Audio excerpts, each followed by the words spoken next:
I did a DNA test on my first child after my wife got pregnant with our second child, because I've had a vasectomy and confirmed that I'm still sterile, and I found out I don't have any biological children and she's been cheating on me this entire time. We spent 2 years together in college and got married the fall after we graduated.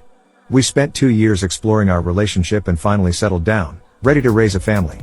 She got off birth control and her libido took off, but it took 3 years for us to get pregnant. Eventually, we had a beautiful girl.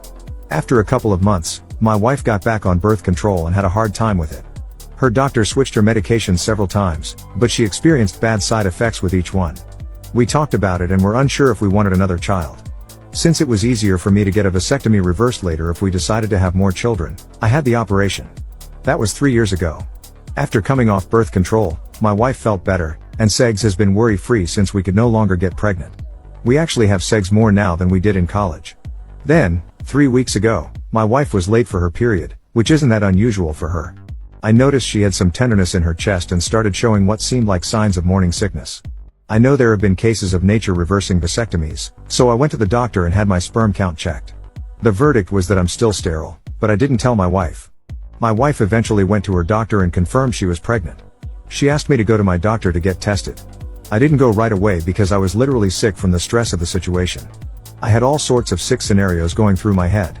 In the end, I got retested and took my daughter in for a DNA test. I got both test results back today and got violently ill after reading them. Yes, I am sterile, and no, my daughter isn't mine.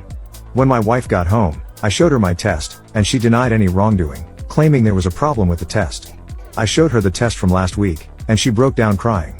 I finally got her to tell me who she had slept with and that it only happened once, that the condom must have failed.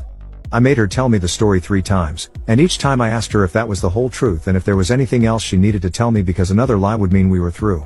She said that was the only time and that she had never done anything like that before. I told her how much this hurt me and asked how she could do this to our family and